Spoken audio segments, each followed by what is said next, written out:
presentación. Sí, vale. Bueno, buenas tardes a todos. Bueno, mi compañero Vicente es una exposición breve de los tres grandes rasgos y las tres obligaciones principales que tenemos para la protección de datos. Aunque el título de la norma, el título de la presentación hace referencia a las principales novedades del nuevo reglamento que se publicó en el BOE en el 2007 y que fue de aplicación ya en el 2008, no voy a ceñir solo exclusivamente a las modificaciones de la legislación, sino haré referencia también a aquello lo que es la ley de protección de datos, el porqué, y aquellos casos prácticos o dudas dudas que me plantean en la vida misma de lo que es la protección de datos, cómo aplicarla y qué problemas estamos teniendo en las empresas, en algunos casos, para llevarla a cabo. Sí que decir que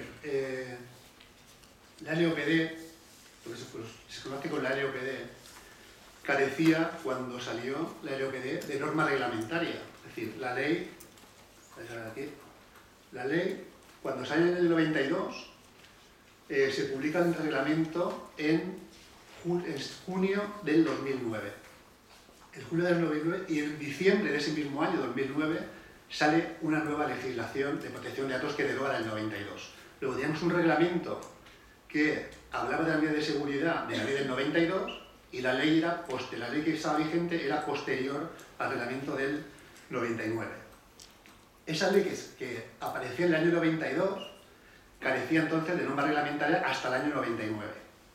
¿Qué ocurre? Que este reglamento que salió de la LORDA del año 99, además de ser anterior a la LOPD que está vigente hoy en día, contemplaba tan solo aspectos parciales de la ley. Es decir, ese es un reglamento ya que había quedado obsoleto, salía la ley y ya tiene un reglamento obsoleto.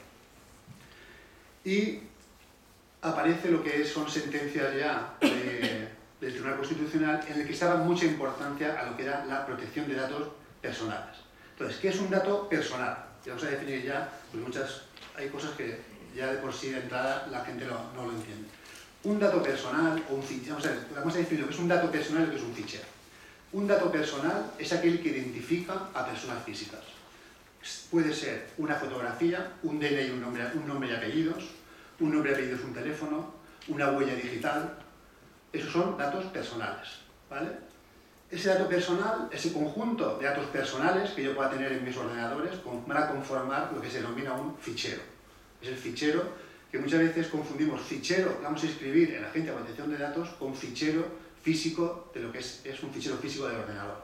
Yo puedo tener una base de datos de clientes, un fichero físico de clientes, y ese mismo fichero de clientes puede valer para declarar un fichero en la Agencia de Protección de Datos como fichero de clientes, donde yo recojo ahí todos los datos de mis clientes. Datos de nombre, CIF, dirección, teléfono, cuenta corriente, etcétera, etcétera. Datos de pedidos, datos de comerciales, datos de transacciones. Eso es un conjunto de datos que identifican a personas físicas, ¿vale? Es un fichero inscribible en la Agencia de Protección de Datos. Puede ser un fichero físico, pero puede ser también una base de datos amplia o un programa de contabilidad. Yo tengo un ContaPlus, yo tengo un programa de Navision, yo tengo un programa de gestión integral de la empresa que aglutina ahí todos los datos de mis clientes, la gestión comercial, la facturación, la contabilidad, pues podemos agrupar todo ese conjunto de datos en un nombre, pues gestión de mi empresa, o gestión administrativa, o contabilidad. Y ese fichero en global sería un fichero que contiene datos de personas físicas, datos de personas identificables, que yo comunicaría a la Agencia de Protección de Datos a través de los formularios que me habilita la Agencia de Protección de Datos. Nunca se debe de enviar una base de datos a la Agencia de Protección de Datos. Ahora después veremos cómo se comunica la inscripción de ficheros en la Agencia de Protección de Datos. Y la agencia lo único que quiere saber es que la empresa X, responsable del fichero, lo que hace la primera figura de la ley, que es la figura del responsable del fichero, pues la responsable del fichero en Auren es Auren Consultores Mediterráneo SL. Ese es el responsable del fichero. Y tiene ficheros inscritos, pues puede ser el fichero de personal, o puede ser el fichero de contabilidad, o el de gestión, o el de clientes potenciales, o el de recursos humanos, o el de prevención de riesgos. Ficheros que muchas veces pueden estar por finalidades agrupados, esos ficheros son los que se inscriben en la Agencia de Protección de Datos. Pero el responsable del fichero siempre es la empresa. Nunca se pone como responsable del fichero a una persona dentro de la empresa o un departamento, ¿vale? Cuando empezó esta ley en el año 92, hasta que nos aparece el nuevo reglamento en el año 2007, no hay una ley que tenga una exposición de motivos. Es una ley que no está adecuada a las nuevas tecnologías, la ley del 99. Es una ley que la globalización ha hecho consecuencias que de ella derivan en cuanto a los motivos internacionales de datos. Hoy en día la empresa internacional puede tener bases de datos aquí en España, pero las puede tener y tratar en otro sitio. O desde fuera se pueden tratar datos aquí en España. Y se regula un aspecto importante que son los ficheros no automatizados. Es decir, el año 2007, con el nuevo reglamento, dice ya el nuevo reglamento que la ley se aplicará tanto a los ficheros que tengan el ordenador como a aquellos ficheros que vamos a denominar los ficheros no automatizados, ficheros en papel. Yo tengo un armario donde tengo expedientes en papel del personal de mi empresa, eso es un fichero no automatizado y es un fichero que hay que proteger por la ley de protección de datos, ¿vale? Pues eso estaba fuera del alcance de la ley en el año 99.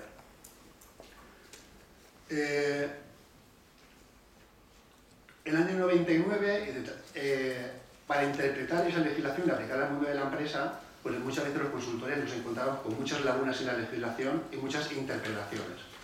¿Qué ocurre? A base de informes, incluso de la propia página web de la agencia y sentencias, hemos tenido que ir recopilando todos esos criterios que la agencia interpretaba en un momento, en su primer momento, para aplicarlos a la empresa. Si la agencia interpretaba que el tener, como aparece en la primera legislación, año 99, que el tener un dato de minusvalía de un trabajador era un dato de nivel alto, un dato a proteger con unas medidas especiales, en el nuevo reglamento ya va a interpretar que ya dice expresamente que, por ejemplo, ese dato ya pasa a nivel básico. Y para llegar a interpretar que dato de discapacidad era un dato de nivel alto, pues expresamente la ley no lo decía. Tenemos que ir a sentencia, a informes, a llamadas a la Agencia de Protección de Datos para ver la interpretación que daba de esa legislación, ¿vale? Pues ya tenemos un montón de resoluciones, informes o recomendaciones de la agencia en el tema de protección de datos. Incluso tenemos una web ya, que la podemos ver, en la que tenemos un montón de información de poder recoger o eliminar esas dudas que tengamos. Bueno, el nuevo reglamento sale en el 2007 y cuando decía que no iba a ser extenso y que se iba a hacer había modificaciones de la ley, pues es un reglamento que trae 158 artículos, 150 y tantos artículos, y que viene a calcar casi la ley, la copia dentro del reglamento, con lo cual es un reglamento pues, que está demasiado extenso. Lo importante de este reglamento es que este reglamento también va a ser aplicable, y yo lo hice expresamente, a los ficheros no automatizados. Las medidas de seguridad que estarán descritas en el documento de seguridad interno que tiene que tener la empresa y nunca se deberá de enviar a la agencia un documento de seguridad. El documento de seguridad es interno de la empresa y nunca se envía a la agencia. Describirá tanto las medidas que tienen los ficheros automatizados, los ficheros que tengo en mi ordenador, como las medidas que yo tengo en mis armarios o ficheros no automatizados, ¿vale? En salas, en puertas, en salas de acceso físico, etcétera, etcétera. Y dice ya expresamente, no será aplicable a datos referidos a personas jurídicas. Eso significa que si en mi base de datos yo tengo datos de personas jurídicas, datos y mis clientes son SLs, SA, sociedades mercantiles o de mercantiles, o empresarios individuales, vamos a ver, son datos que no tengo que proteger. Es decir, yo tengo una base de datos de clientes que todos son personas jurídicas, esa base de datos estaría fuera del ámbito de la ley. Si yo tengo una base de datos que tengo personas físicas y personas jurídicas, pues la medida de seguridad del ordenador va a ser para todos igual. Pero si tengo solo datos de personas jurídicas, estaría fuera del ámbito de la ley, ¿vale? Y si tengo datos de personas jurídicas, y esto es algo que ya aclaran las resoluciones y las sentencias de la agencia, datos de personas jurídicas y de esa persona jurídica tengo la persona de contacto con su nombre, teléfono y fax, sería un dato que no estaría, pues estaría fuera del ámbito de la ley, que no tendría que proteger, porque la ley me ampara en el que puedo tener el dato de la persona jurídica y la persona de contacto. Pues Aurel, persona de contacto, Miguel Sánchez, consultor de Aurel, ¿vale? Pero si tengo datos de Miguel, su fecha de nacimiento, teléfono móvil particular, fotografía, etcétera, etcétera, ya está fuera de lo que dice excluido la ley. Luego ya eso había que protegerlo, pues ya no sería proporcional al tratamiento que estamos dando esa información, ¿vale? La última consulta que me hizo un cliente fue si las tarjetas de visita, si las tarjetas de visita podía poner la fotografía del comercial o la fotografía de los empleados. ¿Vale? Pues en principio me parece que de razón que sí, pero si vamos a la ley, eso no sería proporcional al fin perseguido por la tarjeta de visita y tenemos que tener el consentimiento del empleado para poder insertar su fotografía en la tarjeta de visita. O poder tener el consentimiento del desempleado para poder visitar esa fotografía en una web, una intranet, etcétera, etcétera. ¿Vale? Y eso estaría dentro de lo que es aquí habría que implantar las medidas de seguridad. No se aplicarán la seguridad a los datos de empresarios individuales. No es que los empresarios individuales no tengan que aplicarse la ley. Un empresario individual que tenga base de datos de clientes, persona física, le aplicará la ley. Pero tengo profesionales o autónomos dentro de mi contabilidad, son datos que estarían fuera del ámbito de la ley. No tendría que proteger con las medidas que dice la legislación. No es de aplicación a datos referidos a personas fallecidas. Si encuentra personas fallecidas, depende de la ley que no es una persona física, y ya expresamente lo dice porque ha habido al principio ya mucha controversia. Si personas fallecidas, cualquiera pudiera pedir información de familiares, etcétera, sobre cualquier tipo de información y no podía hacerlo sin el consentimiento, pero que estaba fallecido no pedía el consentimiento, con lo cual ahí la ley ella misma estaba contradiciéndose. Y ya que hablamos del consentimiento, matiza también la ley en su modificación que, como regla general, se prohíbe pedir o tratar datos personales de menores de 14 años. Yo en mi base de datos no puedo tener datos de menores de 14 años sin el consentimiento de los padres. Expresamente eso lo dice la nueva legislación. Generalmente, y así expresa la ley, para el tratamiento de los datos personales en mis equipos o para hacer un tratamiento automatizado o no automatizado, yo tengo que tener el consentimiento de esa persona. Para tener un dato de un cliente de persona física, para tener un dato de un empleado, de un proveedor, tengo que tener el consentimiento de esa persona. Ese consentimiento, hay excepciones en las que yo tengo que pedírselo por escrito o pedírselo que me dé su consentimiento expresamente.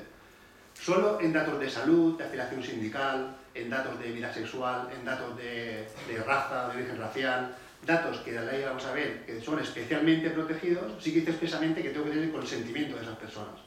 Pero el dato de un cliente, el dato de un empleado, excluye la ley cuando para la propia relación laboral o la propia relación contractual o la propia relación mercantil con ese cliente, sin darme ese dato sería imposible mantener esa relación comercial. Entonces no me dice la ley que no tengo por qué pedir expresamente consentimiento.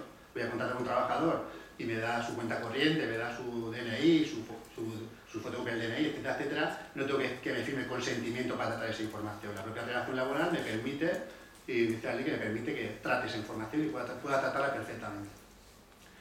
Pero hay empresas que se dedican al tratamiento masivo de datos y muchas veces cogen datos de fuente de acceso público, o yo puedo tener una base, pues comprar una base de datos o adquirir una base de datos en la cual me dice la ley que yo tendré 30 días para comunicarme con esas personas para poder recabar ese consentimiento. ¿Vale? Es decir, si yo no tuviera consentimiento, el cliente no sabe, esa base de datos que tengo yo no tiene el consentimiento para el tratamiento de la información, voy a hacer información publicitaria, voy a hacer información promocional, tendré que dirigirme a ese cliente o a esa persona para recabar su consentimiento, informándole del artículo 5 de la ley. El artículo 5 de la ley habla del derecho de información que tiene toda persona física a ser informado de que sus datos personales, DNI, nombre, dirección, etcétera, etcétera, van a ser tratados por un responsable del fichero con una finalidad y a quién se van a ceder ese tipo de esos datos personales que tiene de la persona física. Es el derecho de información. Ese derecho de información es obligatorio a partir de la entrada del nuevo reglamento.